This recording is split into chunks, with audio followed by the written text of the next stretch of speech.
നമസ്കാരം. ഇന്ന് ഞങ്ങൾ അക്വാവെഞ്ചർ വാട്ടർ പാർക്കിലേക്ക് പോവുകയാണ്. ലോകത്തിലെ ഏറ്റവും വലിയ വാട്ടർ പാർക്കാണ്. ചെന്നിട്ടുള്ള എക്സ്പീരിയൻസ് വഴിയെ പറയാം. അക്വാവെഞ്ചർ വാട്ടർ പാർക്ക് വേൾഡിലെ തന്നെ ലാർജസ്റ്റ് അമ്യൂസ്മെൻറ്റ് പാർക്കാണ്. പാം ജുമൈറയിലെ അറ്റ്ലാന്റിസ് റിസോർട്ടിലാണ് ഇത് സ്ഥിതി ചെയ്യുന്നത്. ലോകത്തിലെ തന്നെ 105 റെക്കോർഡ് ബ്രേക്കിംഗ് വാട്ടർ റൈഡ്സ് ഉണ്ട് അവിടെ. വെബ്സൈറ്റിൽ നിന്ന് എടുക്കുകയാണെങ്കിൽ 345 ദിർഹമാണ്. ഞങ്ങൾ നേരിട്ട് പോയപ്പോഴത്തേക്കും 455 ദിർഹം കൊടുക്കേണ്ടി വന്നു. വേറൊന്നുമല്ല, ഞങ്ങൾ 2-3 ദിവസങ്ങളായി പോകാൻ തീരുമാനിച്ചിട്ട് ഓരോ കാരണങ്ങളാൽ അത് മുടങ്ങി. പിന്നെ അന്നും മോൾക്കൊരു അറബിക് എക്സാം ഉണ്ടായിരുന്നു. അതും കൂടി കഴിഞ്ഞിട്ടാണ് ഞങ്ങൾക്ക് പോകാൻ പറ്റിയത്. അതുകൊണ്ടാണ് ഞങ്ങൾ വെബ്സൈറ്റിൽ നിന്ന് ടിക്കറ്റ് എടുക്കാതിരുന്നത്. അപ്പോൾ എല്ലാവരും പോകുന്നുണ്ടെങ്കിൽ നേരത്തെ വെബ്സൈറ്റിൽ നിന്ന് ടിക്കറ്റ് എടുക്കുന്നതായിരിക്കും കുറച്ചുകൂടി നല്ലത്. പിന്നെ ഇങ്ങനത്തെ ഈദ് ഹോളിഡേയ്സൊക്കെ നല്ല ചാർജായിരുന്നു. അപ്പോൾ അങ്ങനെയുള്ള ഹോളിഡേയ്സൊക്കെ ഒഴിവാക്കിയാൽ നമുക്ക് കുറച്ചുകൂടി നല്ല പ്രൈസിന് ടിക്കറ്റ് എടുക്കാൻ പറ്റും. നമ്മളവിടെ ഒരു വൈറ്റ് ബീച്ചിൽ ചെന്നിട്ട് അവിടെ കാറ് പാർക്ക് ചെയ്തു. പിന്നെ അക്വാവെഞ്ചറിൻ്റെ ബസ്സിലാണ് നമ്മളെ അങ്ങോട്ടേക്ക് കൊണ്ടുപോകുന്നത്. കൊണ്ടുപോയി കഴിഞ്ഞ് നമ്മളകത്ത് നമ്മൾക്കൊരു വാച്ച് കെട്ടാൻ തരും. അത് നമ്മുടെ ഓരോ പാസിനനുസരിച്ചാണ്. പിന്നെ നമ്മൾ അവിടെ നിന്നൊരു പൗച്ച് വാങ്ങിച്ചായിരുന്നു. വേറൊന്നുമല്ല, നമ്മുടെ ഫോൺ അത് സേഫായിട്ട് ഒരു വാട്ടർ പ്രൂഫ് കവറാണത്. അതിലിട്ടിട്ട് നമുക്ക് ഫോട്ടോയും വീഡിയോയും ഒക്കെ എടുക്കാമെന്നാണ് നമ്മൾ വിചാരിച്ചിരുന്നത്. അപ്പോൾ കയറിയപ്പോഴാണ് മനസ്സിലായത് അത് കഴുത്തിലിട്ട് നമ്മൾ പരസ്യത്തിലൊക്കെ കാണുന്ന പോലെയല്ല.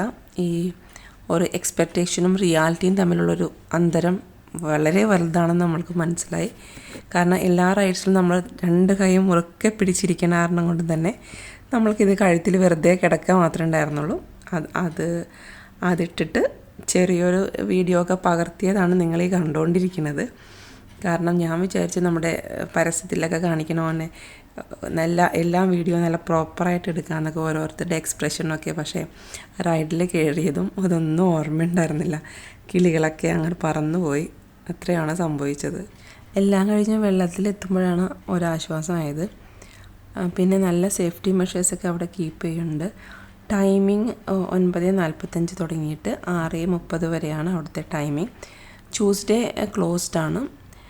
പിന്നെ നല്ലൊരു അമേസിങ് എക്സ്പീരിയൻസ് തന്നെയായിരുന്നു. 2 കിലോമീറ്ററിലധികം റിവർ റാപ്പിഡ് എന്ന് പറഞ്ഞൊരു റൈഡ് തന്നെയുണ്ട്. ഫസ്റ്റ് ഞങ്ങൾ അതിലാണ് കയറിയത്. പിന്നെ 22.5 ഹെക്ടറിൽ വ്യാപിച്ച് കിടക്കുന്ന വാട്ടർ പാർക്കാണ്. ഓരോ റൈഡിൽ കയറുമ്പോഴും നമ്മുടെ ഹാർട്ട് ബീറ്റ്സ് ഇങ്ങനെ കൂടി വരും. കുട്ടികൾക്കുള്ള ലോകത്തിലെ തന്നെ ഏറ്റവും വലിയ പാർക്ക് കൂടിയാണിത്. ഞാനും അനശ്വരയുമാണ് ഫസ്റ്റ് ഒരു റൈഡിൽ പോയത്. ഒന്നിച്ചാണ് ഞങ്ങൾ പോയത്. ആ ഒരു പ്ലോട്ടിൽ ഞങ്ങൾ 2 പേരും ഇരുന്നു. അടുത്തതിൽ അഞ്ചേട്ടനും ചെറിയ മോളും ഇരുന്നു. എന്നിട്ടുള്ള കുറച്ച് സീനുകളാണ് ആ ഫസ്റ്റത്തെ അത് കഴിഞ്ഞിട്ട് ആ റൈഡ് കഴിഞ്ഞിട്ട് പിന്നെ നമ്മളെ അടുത്ത റൈഡിലോട്ട് ഇങ്ങനെ ഒരു എസ്കലേറ്ററിൽ കൊണ്ടുപോകുന്ന ഒരു സീനാണ് ഈ കണ്ടുകൊണ്ടിരിക്കുന്നത്. ഞങ്ങൾക്ക് മുന്നേ ഉള്ളൊരു ടീമിൻ്റെ ഞങ്ങൾ വീഡിയോ എടുത്താണ്. എല്ലാവരും ഇങ്ങനെ നല്ല ക്യൂ ആണെന്ന് പറഞ്ഞിരുന്നല്ലോ. അപ്പോൾ അങ്ങനെ പോയിട്ട് പിന്നെ അടുത്തൊരു ഗെയിമിലോട്ട് പോകും. അങ്ങനെ നല്ല രസമായിരുന്നു. പക്ഷേ നമ്മൾ ഈ പ്ലോട്ടിൽ ഇരിക്കുമ്പോൾ എല്ലാവരും ഒന്ന് ശ്രദ്ധിക്കണം. എന്ന് വെച്ചാൽ എനിക്ക് ഈ ഫസ്റ്റത്തെ ഒരു റൈഡ് കഴിഞ്ഞപ്പോൾ തന്നെ നല്ലൊരു ബാക്ക് പെയിനായി. കാരണം ഈ എസ്കലേറ്ററിൽ നമ്മുടെ ബാക്ക് ഉരസിയിട്ട് ഞാനാണെങ്കിൽ ആകെ പേടിച്ചും ആകെ വലം പിടിച്ചിരുന്നതുകൊണ്ടാണോന്ന് അറിയില്ല. വേറെ ആർക്കും അത്രയും കുഴപ്പമുണ്ടായില്ലെന്ന് പറഞ്ഞു. അങ്ങനെ ബാക്ക് ഇത്തിരി നമ്മുടെ ഈ എസ്കലേറ്ററിലൊക്കെ അടിച്ചടിച്ച് പോയോണ്ടായിരിക്കണം ഒത്തിരി പെയിൻ ഉണ്ടായിരുന്നു അന്നത്തെ ദിവസം. അപ്പോൾ അതൊക്കെ ഒന്നുകൂടി ശ്രദ്ധിച്ചാൽ നല്ലതായിരിക്കും. പിന്നെ അതിന് ചുറ്റും കാണാൻ നന്നായിട്ട് തന്നെ അവരെന്താ പറയുക, ഒരു പാറക്കെട്ട് പോലെയും ഒക്കെ നന്നായിട്ട് സെറ്റ് ചെയ്തിട്ടുണ്ട്. ആ ഒരു ജസ്റ്റ് സീനാണ് ഞാനിപ്പോൾ കാണിച്ചുകൊണ്ടിരിക്കുന്നത്. പിന്നെ കുറേ പേരുടെ ഈ ഒരു പയ്യൻ്റെ ആണോ സിസ്റ്ററുടെ ആണോ എന്നറിയില്ല, അവരുടെ നല്ല കോസ്റ്റ്ലി സൺഗ്ലാസ്സൊക്കെ പോയിട്ടുണ്ടായിരുന്നു. അപ്പോൾ നമ്മളിങ്ങനെ റൈഡിലൊക്കെ പോകുമ്പോൾ ഇങ്ങനെയൊക്കെ അധികം ധരിക്കുന്നത് ഞാൻ ജസ്റ്റ് ഒന്ന് കമ്മലും മാത്രമേ ഇട്ടിട്ടുണ്ടായിരുന്നുള്ളൂ. പിന്നെ താലി ചെയിനും എല്ലാം ഇവിടെ മാറ്റി വെച്ചിട്ടാണ് പോയത്. പാദസരം അങ്ങനെയുള്ള ഓർണമെൻറ്റ്സ് ഒന്നും ധരിക്കാണ്ടിരിക്കുന്നതായിരിക്കും നല്ലത്. കുറേ പേരുടെ കുറേ സാധനങ്ങൾ പോയിട്ട് അവർ അന്വേഷിച്ച് കിടക്കുന്നുണ്ടായിരുന്നു. കാരണം ഇത്രയും കുറേ വെള്ളവും ഒഴുക്കും അതിൻ്റെ സ്പീഡും ഒക്കെ കാരണം കൊണ്ട് ചിലപ്പോൾ നഷ്ടപ്പെട്ടാൽ നമ്മൾക്ക് തിരിച്ച് കിട്ടിയെന്ന് വരില്ല. അപ്പോൾ അത് എനിക്ക് തോന്നിയൊരു കാര്യം ഞാൻ നിങ്ങളോട് ഷെയർ ചെയ്തതാണ്. ഇതെൻ്റെ കുറച്ച് കലാവിരുദ്ധകൾ എൻ്റെ മോള് പകർത്തിയ വീഡിയോ ആണ്. പിന്നെ അവിടുത്തെ മനോഹരമായ ബീച്ച് നമ്മളിതെല്ലാം കഴിഞ്ഞിട്ട് ബീച്ചിലൊക്കെ പോകണമെന്നുണ്ടായിരുന്നു. ആ ഒരു പ്രൈവറ്റ് ബീച്ചും കാര്യങ്ങളൊക്കെ ഉണ്ട്. അടുത്തത് അൻഷേട്ടൻ്റെ ഒരു പ്രകടനമാണ് നിങ്ങൾ കാണാൻ പോകുന്നത്. ഇത് ഞാനും വിചാരിച്ചു വെള്ളത്തിലോട്ടല്ലേ വലിയ കുഴപ്പമുണ്ടാവില്ല ചാടാന്നൊക്കെ. പക്ഷേ ചാടാൻ ചെന്നപ്പോഴത്തേക്കും അവർ പറഞ്ഞു നന്നായിട്ട് സ്വിമ്മിങ് അറിയണം, അവർക്ക് മാത്രമുള്ളൊരു ഗെയിമാണിത്. അത് കാരണം ഞങ്ങൾ ആ ഭാഗത്തേക്ക് എടുത്തില്ല. ഞാനും മക്കളും ചെയ്തില്ലായിരുന്നു. അൻഷേട്ടൻ മാത്രം അതിലേക്ക് ചാടിയുള്ളൂ. നമുക്ക് കണ്ടപ്പോൾ നല്ല രസമൊക്കെ തോന്നി. പക്ഷേ ഇത്തിരി നന്നായിട്ട് സ്വിമ്മിങ് അറിയുന്നവർക്ക് മാത്രമേ അതിൽ നിന്ന് പൊന്തി പോരാൻ പറ്റുള്ളൂ. അത്രയും അല്ലെങ്കിൽ നമ്മൾ ആ ഒരു പേടിച്ച് മുങ്ങി പോണ ഒരു അവസ്ഥയിലേക്കാണ് ചിലരുടെയൊക്കെ കണ്ടത്. അൻഷേട്ടൻ ഈ ഒറ്റക്കുള്ള ഗെയിം കൂടി കഴിഞ്ഞപ്പോഴത്തേക്ക് അവിടെ ഒരു മാപ്പ് കണ്ടു. അപ്പോൾ അത് നോക്കിയിട്ട് ഞങ്ങൾ കുറച്ച് റൈഡ്സും കാര്യങ്ങളൊക്കെ എങ്ങോട്ടാണെന്നുള്ളത് നോക്കിയിട്ട് നീങ്ങി. ഇതൊരു ഹൈറ്റിൽ നിന്ന് താഴേക്ക് ഇതിലൂടെയൊക്കെയോ വന്ന് താഴേക്ക് വീഴുന്നൊരു ഗെയിമാണ്. താഴെ വെള്ളത്തിലോട്ടും. ഇത് നല്ലൊരു ധൈര്യശാലികൾക്ക് മാത്രമേ പോകാൻ പറ്റുള്ളൂ എന്ന് പറഞ്ഞിട്ട് അൻഷേട്ടനാണ് ആ ഗെയിമിൽ പോയത്. ഭയങ്കര ഫാസ്റ്റായിട്ട് വന്ന് വീഴുന്നൊരു വെള്ളത്തിലേക്ക് തന്നെ വന്ന് വീഴും. ഇത് മോളിൽ നിന്ന് വന്നത് കണ്ടിട്ട് ഞങ്ങൾ അതിൽ പേടിച്ചിട്ട് ഞാനും മക്കളും പോയില്ലായിരുന്നു. ഇതിൽ അൻഷേട്ടൻ തന്നെ സ്കോർ ചെയ്തു. അങ്ങനെ 2-3 ഗെയിമിൽ പുള്ളി മാത്രമായിട്ട് പോയി. നമ്മൾക്കത് കാണുമ്പോൾ തന്നെ ഒരു പേടിയുണ്ടായിരുന്നു. കാരണം ഹൈറ്റിൽ നിന്നൊക്കെ താഴെ പിന്നെ നമുക്ക് കുറേ വളഞ്ഞും തിരിഞ്ഞൊക്കെ കുറേ കുഴലിലൂടെയൊക്കെ പോയിട്ട് വരണ കണ്ടപ്പോൾ എനിക്കും ഒത്തിരി പേടി തോന്നി. ഓൺചേട്ടൻ വന്നൊരു സീനാണ് ഈ കാണുന്നത്. ഇത് കഴിഞ്ഞിട്ട് പിന്നെ നമ്മളൊരു ഫാമിലി റൈഡിലോട്ടാണ് പോയത്. 5-6 ഫാമിലി റൈഡ്സ് തന്നെ നമ്മൾക്ക് ചെയ്യാൻ പറ്റി. അതിൻ്റെ ഒരു ഒറിജിനൽ വീഡിയോ ഒറിജിനൽ സൗണ്ട് ഒന്ന് കേൾപ്പിച്ച് തരാം.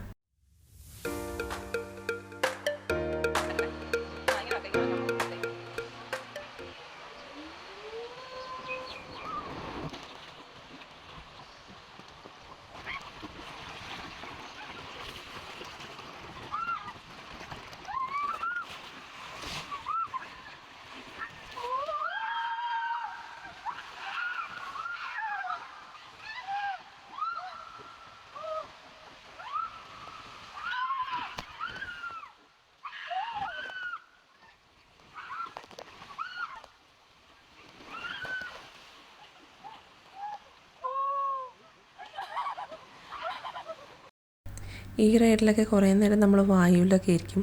അപ്പം ഞാനൊരു കാര്യം മനസ്സിലാക്കിയെന്ന് വെച്ചാൽ ഞാനിനി ഇത്രയും ഹൈറ്റിലൊക്കെയാണെന്ന് കരുതിയിട്ട് പേടിക്കേണ്ടെന്ന് വെച്ചിട്ട് ഞാൻ കണ്ണ് മുറുക്ക് നന്നായിട്ട് അടച്ചിരുന്ന് വെള്ളത്തിലെത്തി കഴിയുമ്പോൾ അല്ലെങ്കിൽ താഴെ എത്തിക്കഴിയുമ്പോൾ മാത്രമാണ് ഞാൻ കണ്ണുറന്നിരുന്നത്. അൻഷേട്ടൻ നല്ല കൂളായിട്ടിരിക്കുന്നുണ്ടായിരുന്നു. മക്കൾ രണ്ടുപേരും നല്ല അല്ലരി വിളിക്കുന്ന ഒരവസ്ഥയിലായിരുന്നു ഉണ്ടായിരുന്നത്. എന്തായാലും നമ്മൾക്ക് ഒരിക്കലും മറക്കാൻ പറ്റാത്തൊരനുഭവം തന്നെയായിരുന്നു. ഞങ്ങൾ നന്നായിട്ട് എൻജോയ് ചെയ്തു എന്ന് പറയാം. പിന്നെ നമ്മൾ ഈ 345 455 കൊടുത്താലും നമ്മൾക്ക് നോർമൽ ടിക്കറ്റാണ് അവൈലബിൾ ആയിട്ടുള്ളത്. പിന്നെ എക്സ്പ്രസ് എന്ന് പറഞ്ഞിട്ടൊരു സംഭവമുണ്ട്. എക്സ്പ്രസ് ടിക്കറ്റ് അവർക്ക് ഒരു ഓറഞ്ച് കളർ വാച്ചും നമ്മൾക്ക് കിട്ടുക ഒരു ഗ്രേ കളർ വാച്ചുമാണ്. അപ്പോൾ ഇത് പല ഗെയിമും കഴിയുമ്പോഴത്തേക്കും അവിടെ നമ്മൾ പഞ്ച് ചെയ്യണം. എക്സ്പ്രസ് ടിക്കറ്റിൻ്റെ പ്രത്യേകത എന്ന് വെച്ചാൽ അവർക്ക് എവിടെയും ക്യൂ നിൽക്കേണ്ട ആവശ്യമില്ല. അവർ വന്ന് കാണുമ്പോൾ തന്നെ അവരടുത്ത റൈഡിലോട്ട് അവർ വിളിച്ച് കയറ്റുണ്ടായിരുന്നു. പിന്നെ ഞാൻ നേരത്തെ പറഞ്ഞല്ലോ നമ്മൾക്കൊരു വാട്ടർ പ്രൂഫ് കവർ കിട്ടുമെന്ന്. അപ്പോൾ അതിന് നമ്മളൊരു 75 ദിർഹം കൊടുക്കേണ്ടി വന്നു. അവിടെ എല്ലാത്തിനും ചാർജ് ഉണ്ട്. നമ്മളൊരു ബാഗേജ് സ്റ്റോറേജ് ഫെസിലിറ്റി എടുക്കുകയാണെങ്കിലും അങ്ങനെ നമ്മൾക്ക് എന്തൊക്കെ ഫുഡ് റെസ്റ്റോറൻറ്റിന് പോയി ഫുഡ് കഴിക്കുകയാണെങ്കിൽ അപ്പോൾ അതിനൊക്കെ സെപ്പറേറ്റ് നല്ല ചാർജാണ്. അപ്പം നമ്മൾ ഒരു 11:30 കഴിഞ്ഞപ്പോഴത്തേക്കും ബർഗർ കഴിച്ചിട്ടാണ് ഇവിടെ നിന്ന് ഇറങ്ങിയത്.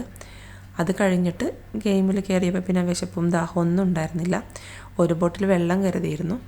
അപ്പോൾ ആ കാര്യങ്ങളൊക്കെ കൂടി ഞാനൊന്ന് നിങ്ങളുടെ ശ്രദ്ധയിൽപ്പെടുത്തുകയാണ്. കാരണം എല്ലാത്തിനും നല്ലൊരു റേറ്റാണ്. നമ്മളൊരു ലോക്കർ ഫെസിലിറ്റി എടുത്തു. നമ്മൾ മാറ്റുന്ന ഡ്രസ്സും കാര്യങ്ങളൊക്കെ വെക്കാനായിട്ട്. അപ്പോൾ അതിനൊരു 65 ദിർഹം കൊടുക്കേണ്ടി വന്നു. അപ്പോൾ നമ്മൾ കരുതിയത് ഈ വാച്ച് കൊണ്ടുപോയി ചാർജ് ചെയ്താൽ എല്ലായിടത്തും നമുക്ക് ഫ്രീ ആയിട്ട് ആക്സസ് ഉണ്ടാവുന്നതാണ്. പക്ഷേ അങ്ങനെയല്ല. എല്ലാത്തിനും അവിടെ സെപ്പറേറ്റ് ചാർജ് ഉണ്ട്. പിന്നെ വാഷ്റൂമും നമ്മുടെ ഡ്രസ്സിങ് ചേഞ്ച് റൂം അവിടെയൊന്നും ചാർജില്ല. ബാക്കിയെല്ലാം ടവലും ഫ്രീ ആണ്. പക്ഷേ ഞങ്ങൾ കൊണ്ടുപോയി തന്നെ യൂസ് ചെയ്തുള്ളൂ. കാരണം എത്രയോ പേര് യൂസ് ചെയ്ത് മാറ്റണ കാരണം പിന്നെ അവരുടെ അങ്ങനെ ടവൽസ് നമ്മൾ എടുത്തില്ല. നമ്മൾ കൊണ്ടുപോയ ടവൽസാണ് നമ്മൾ യൂസ് ചെയ്തത്. അപ്പം ഇങ്ങനെ എനിക്ക് കുറച്ച് കാര്യങ്ങൾ എൻ്റെ അറിവിൽ പെട്ടത് ഞാൻ നിങ്ങളിലേക്ക് ഷെയർ ചെയ്യണം. നിങ്ങൾ ആരെങ്കിലും പോകാൻ റെഡിയാണെന്നുണ്ടെങ്കിൽ ഈ കാര്യങ്ങളൊക്കെ ഒന്ന് ഓർത്ത് വെക്കുന്നത് നല്ലതായിരിക്കും. പിന്നെ പറഞ്ഞ പോലെ നേരത്തെ പറഞ്ഞ ഞാൻ സേഫ്റ്റിയുടെ കാര്യം, അത് എന്താ പറയുകയെന്ന് വെച്ചാൽ ഓരോ ഗെയിമിൽ കയറുമ്പോഴത്തേക്കും നമ്മുടെ വെയിറ്റ് നോക്കി ഇത്ര വെയിറ്റ് ആ ഒരു പ്ലോട്ടിൽ വേണം, എന്നിട്ട് നമ്മൾ കയറിയിരിക്കുമ്പോഴത്തേക്കും അത് റെഡായിരിക്കും. പിന്നെ ചാലുവായി തുടങ്ങുമ്പോഴത്തേക്കും യെല്ലോ ആകും. പിന്നെ നമ്മൾ സ്റ്റാർട്ട് ചെയ്യുമ്പോഴത്തേക്കും അത് ഗ്രീനായിട്ട് പിന്നെ നമ്മൾ താഴത്തേക്ക് പോയിക്കൊണ്ടിരിക്കുകയായിരിക്കും ചെയ്തുകൊണ്ടിരിക്കുന്നത്. അപ്പോൾ അങ്ങനെ സേഫ്റ്റി കാര്യങ്ങളൊക്കെ നന്നായിട്ട് അവർ ശ്രദ്ധിക്കുന്നുണ്ട്. പിന്നെ നമ്മളുടെ ടീമിൽ ഇപ്പോൾ 2 പേര് മാത്രമൊക്കെ ഉള്ളെങ്കിൽ അവർ ചിലപ്പോൾ വെയിറ്റ് അത്രയും ആയില്ലെങ്കിൽ നമ്മൾ 2 പേരെ മാത്രം ആ ഒരു എന്താ പറയുക പ്ലോട്ടിൽ കയറാൻ സമ്മതിക്കില്ല, ആ ഒരു ഗെയിമിൽ ചെയ്യാൻ അനുവദിക്കില്ല. വേറൊരു ടീമിനെ കൂടി ആഡ് ചെയ്തിട്ട് ആ വെയിറ്റ് ഉറപ്പ് വരുത്തിയതിന് ശേഷം മാത്രമേ നമ്മളെ വിടുകയുള്ളൂ. എന്തായാലും ഞങ്ങൾക്കൊരു അടിപൊളി എക്സ്പീരിയൻസ് ആയിരുന്നു. ആ ഒരു ത്രില്ലിൽ നമ്മൾ 1:30 സ്റ്റാർട്ട് ചെയ്ത ഒരു ഗെയിം തീർന്നത് 6:30 ആയപ്പോഴത്തേക്കാണ്. നമ്മൾ ഓരോ ഗെയിമിലും പോകേണ്ട ഒരു ഇൻട്രസ്റ്റ് കാരണം ആ ഒരു എന്താ പറയുക ആ ഒരു ഇഷ്ടത്തിന് ഓടി നടക്കുകയായിരുന്നു. നമ്മൾ ഇത്രയും സ്റ്റെപ്പുകളൊക്കെ കയറി പോയിട്ടാണ് ഓരോ റൈഡിന് ഇത്രയും ക്യൂ നിന്നിട്ടൊക്കെയാണ് ചെയ്തുകൊണ്ടിരുന്നത്. പക്ഷേ 6:30 വരെ ഒരു വിശപ്പോ ദാഹം ഒന്നും ഉണ്ടായിരുന്നില്ല. അത്രയും രസമുള്ളൊരു സംഭവമായിരുന്നു. ശരിക്കും പറഞ്ഞാൽ ഒരു ദിവസം മതിയാകില്ല. എൻ്റെ ഒരു എക്സ്പീരിയൻസ് വെച്ചിട്ട് ഞങ്ങൾ എല്ലാത്തിലും കയറിയോന്ന് ചോദിച്ചാൽ ഇല്ല, നമ്മൾക്ക് എല്ലാ ഗെയിമിലും കയറാൻ പറ്റിയിട്ടില്ല. പിന്നെ നമുക്ക് അവിടെ മാപ്പും കാര്യങ്ങളൊക്കെ വെച്ചിട്ട് നമ്മൾ കവർ ചെയ്ത് എത്തില്ല ഒരു ദിവസം കൊണ്ട്. അപ്പോൾ എനിക്ക് തോന്നുന്നത് നമ്മൾ സീസൺ പാസ്സൊക്കെ എടുക്കുകയാണെങ്കിൽ നമുക്ക് അതായിരിക്കും നല്ലൊരു ഓപ്ഷൻ. നമുക്ക് പിന്നീട് എപ്പോഴെങ്കിലും ഹോളിഡേയ്സ് കിട്ടുമ്പോൾ പോയി ഒന്നുകൂടി ഒന്ന് ചില്ല് ചെയ്ത് വരാം എന്നാണ് എനിക്ക് തോന്നിയത്. ഇപ്പോഴീ കണ്ടുകൊണ്ടിരിക്കുന്നത് ഒരു ഷാർക്കിൻ്റെ ഒരു തടാകം പോലെയാണ്. ഇവിടെ ആക്ച്വലി നമ്മൾക്കൊരു പ്ലോട്ടിൽ സഞ്ചരിക്കാവുന്നതാണ്. ഞങ്ങൾ പോയ സമയത്ത് അത് ഉണ്ടായിരുന്നില്ല. അപ്പോൾ ആ ഒരു ചെറിയൊരു വീഡിയോ ഞാൻ എടുത്തതാണ്. അതിലൂടെ ഒരു പ്ലോട്ടിൽ നമുക്കിങ്ങനെ സഞ്ചരിച്ചുകൊണ്ടിരിക്കാം. അപ്പോൾ അതോടൊപ്പം തന്നെ ഈ ഇത്രയും ഫിഷുകളെയൊക്കെ കാണാവുന്നൊരു നല്ലൊരു രസമുള്ളൊരു തടാകമായിരുന്നു. നമ്മൾക്കത് അന്ന് ആ പ്ലോട്ടിലൂടെയൊന്നും പോകാൻ പറ്റിയില്ല. പിന്നെ അത് കഴിഞ്ഞപ്പോഴത്തേക്കാണ് അവിടെ ദുബായ് ബലൂൺ ഇങ്ങനെ കറങ്ങി നടക്കുന്നുണ്ടായിരുന്നു. അതും നല്ലൊരു വ്യൂ ആയിരുന്നു. അപ്പോൾ ഇത്രയൊക്കെയാണ് എൻ്റെ വീഡിയോ. ഞാൻ ഈ വീഡിയോ കണ്ടപ്പോഴാണ് പിന്നീട് വിചാരിച്ചത് എൻ്റെ 75 ദിർഹംസ് വെള്ളത്തിൽ വരച്ച വരയായിന്ന്. എന്നാലും കുഴപ്പമില്ല, എനിക്ക് പറ്റിയ പോലെയൊക്കെ ഞാൻ അവിടെ നിന്ന് കിട്ടിയ അനുഭവങ്ങളും അവിടെ നിന്ന് കിട്ടിയ അറിവുകളും നിങ്ങളുമായി പങ്കുവയ്ക്കുന്നു. ഞങ്ങളപ്പോൾ ഒരു 6:30 കഴിഞ്ഞ് 7 മണി 7:10 ആയപ്പോഴത്തേക്കും നമ്മൾ ഡ്രസ്സൊക്കെ ചേഞ്ച് ചെയ്തു പുറത്തോട്ടിറങ്ങി. പിന്നെ നമ്മൾ കൊണ്ടുപോയതുപോലെ തന്നെ അവിടെ നിന്ന് അക്വാവെഞ്ചറിൻ്റെ ബസ്സിൽ നിന്ന് നമ്മളെ വൈറ്റ് ബീച്ചിൽ കൊണ്ടുവന്ന് വീണ്ടും ഇറക്കും. ഒരു ചെറിയ കാര്യം കൂടി ഓർമ്മിപ്പിച്ചുകൊണ്ട് നിർത്താം. അവിടെ നിന്ന് പല റൈഡ് കഴിഞ്ഞ് ഇറങ്ങുമ്പോഴും ആ റൈഡിനെ ഇടയ്ക്ക് എവിടെയോ വെച്ചിട്ട് അവർ നമ്മുടെ ഫോട്ടോ എടുക്കുന്നുണ്ട്. അതിന് 125 ദിർഹമാണ് പറയുന്നത്. ഞങ്ങളത് കാരണം കൊണ്ട് വാങ്ങിച്ചില്ല. ഒരു ഫോട്ടോന് 125 ദിർഹംസ്, അത് അത്രയും കൂടുതലാണെന്ന് തോന്നി. തൽക്കാലം അക്വാവെഞ്ചറിനോടും പാം ജുമേരയോടും വിട പറയുന്നു. മറ്റൊരു വീഡിയോവുമായി അധികം വൈകാതെ വരാം. നിങ്ങളുടെ സ്വന്തം സജിത അനീഷ്.